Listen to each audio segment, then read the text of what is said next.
Il y a le match contre le PSG dimanche. Est-ce que toi, tu estimes, parce que tu vois aussi les matchs, est-ce que tu estimes que l'Inter Miami a ne serait-ce que 5% de chance de se qualifier?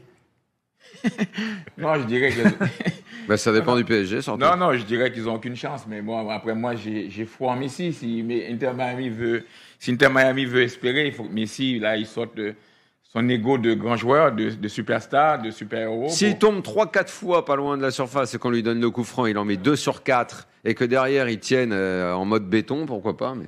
Ouais, je pense que Vitinha sur Messi...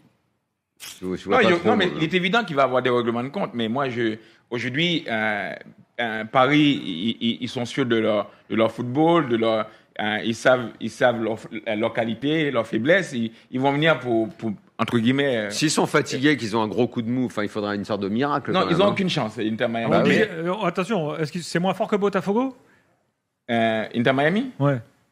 Bon, peut-être difficile de répondre. Ouais. Oui, mais tu as vu le pressing de Botafogo? Ouais, il faut qu'il soit capable de faire ça. Pas seulement Messi, mais tu as vu la façon que le Botafogo a défendu? Ouais, c'est ça. Jamais j'aurais pu imaginer qu'ils allaient tenir tout le match. Hein.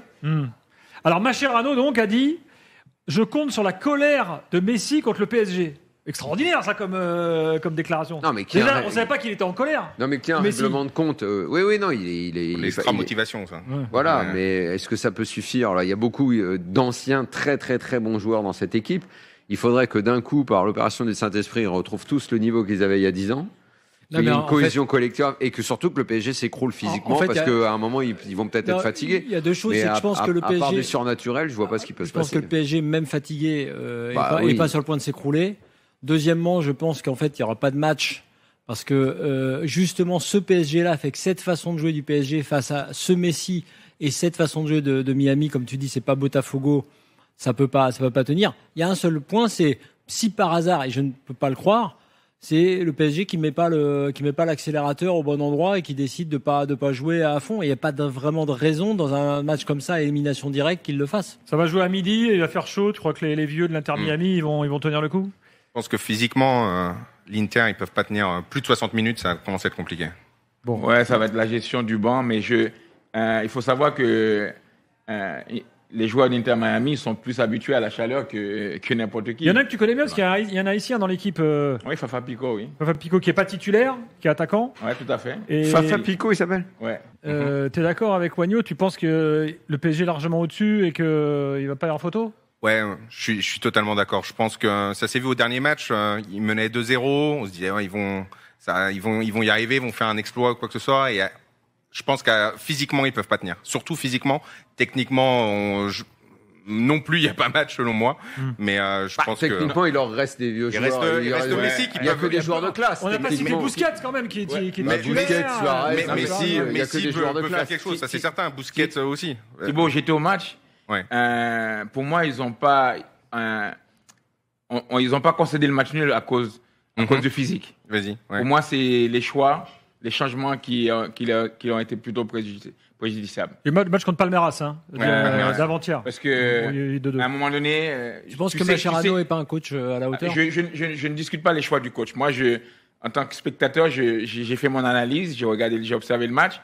Je pense que en gardant certains joueurs même fatigués, qui sont capables de garder la balle dans notre moitié de terrain, obtenir des fautes, comme Suarez, il sait bien le faire, mettre le danger. Il a fait la même erreur que Fonseca avec Lyon à Manchester City. Voilà, et je pense que ils auraient pu arriver à 2-1. Suarez, Messi, malgré tout, ils peuvent quand même faire des trucs. Je veux dire, c'est quand même des mecs roublards. Si tu leur donnes le ballon et que personne vient en marquage sur eux, comme il a dit, ils vont y arriver. Daniel a dit quelque chose de très important. Si le Paris Saint-Germain a le malheur de faire 2-3 fautes à l'entrée de la surface. Ouais, mais les gars, il y a quand même un truc là. Tu nous dis, il a marqué beaucoup franc l'autre jour. On est reparti quand même un peu 10 ans en arrière dans le débat tactique.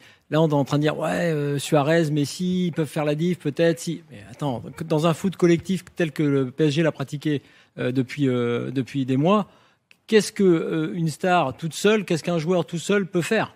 Je veux dire, c'est pas possible. Alors, il faudrait qu'il ait Flo, je vais te dire une chose. Moi, je parle pas expérience.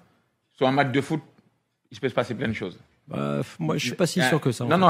Alors, qui aurait pu penser? Alors, j'étais plus inquiet pour Paris quand ils ont joué Je sais plus quel match ils ont eu. Ils ont joué un match. Botafogo, l'Atlético. Voilà. J'étais plus inquiet pour Paris quand ils ont joué contre l'Atlético. Ils ont gagné 4-0 facilement. J'étais moins inquiet contre Botafogo. Et ils ont perdu. Voilà. Donc, en fin de compte, sur un match, tout peut arriver. Oui, mais pas toujours. Comme il a dit Daniel. Sur un match, tout peut arriver, mais c'est pas toujours, en fait. Personne ne pensait que l'Inter Miami pouvait sortir de son groupe, déjà. Je pensais qu'il n'y avait aucune équipe américaine qui allait sortir. Sur l'Inter Miami, là, comment tu vois la création de ce club et ce qu'il représente aujourd'hui? J'ai un avis assez tranché pour la chose. J'ai horreur de ce qui se passe à l'Inter Miami. C'était quelque chose qui était nécessaire. C'est un nouveau club. Messi arrive, Beckham est là en tant que marketing. On sait que c'est quelque chose d'énorme pour lui. Mais l'accumulation de stars, c'est quelque chose que je n'aime pas. Et surtout, c'est aujourd'hui pour la MLS qui essaie de changer son image d'être une ligue de pré-retraite, en pré-retraite ou des choses comme ça. Pour moi, ils n'ont pas besoin de ça. Il y a un vivier de joueurs énorme ici à Miami et en Floride où ils pourraient construire une base par rapport à ça et s'appuyer là-dessus. Alors moi, pour le mauvaise coup, stratégie, quoi, pour toi. C'est mon avis. Pour le coup, je suis pas complètement d'accord parce que j'estime que dans un championnat, si eux ont voulu se construire de cette façon, c'est-à-dire Beckham, il achète la franchise. Si eux, ils développent une stratégie, parce que la MLS, c'est pas un seul club, il y a plein de clubs, et qu'il y ait des clubs avec des ADN différents, des natures où, par exemple, un club va s'appuyer sur des jeunes ou va développer une autre stratégie. Mais Miami, qui a un nom un peu clinquant, où on sait que l'histoire de Miami, c'est toujours d'avoir eu des stars qui venaient là en vacances, tu vois, un petit peu... Vegas pourrait poursuivre un petit peu le même rêve, ou quand il y avait les Galaxies de Los Angeles, tu vois. Il y a des villes comme ça qui sont un petit peu avec une sorte de fantasme de paillettes. Ils prennent un nom qui s'appelle en plus l'Inter Miami, donc l'international Miami, et qui fassent venir des stars, même si ce sont des stars sur le retour. Sur la fin. Oui, qui sont des vieilles gloires du foot et tout. Ouais. Je peux ne pas aimer le concept. Okay. Mais je trouve que c'est vachement bien que dans un championnat, il y ait quelqu'un qui prenne ce créneau. Parce que ça peut créer des rivalités, où on peut se dire, tiens, regardez, là, les vieilles gloires sur le retour. Toi, ça peut susciter, quand tu veux lancer un championnat, c'est bien aussi que tu déclenches un peu une animosité. Et si d'autres clubs disent, regardez, là, c'est la maison de retraite de Miami. Déjà, là, tu es dans la création de quelque chose qui peut faire marcher un championnat. Donc, j'aime bien que ça existe. Je dis pas que j'aime forcément l'idée, mais j'aime bien que le truc existe, en tout cas.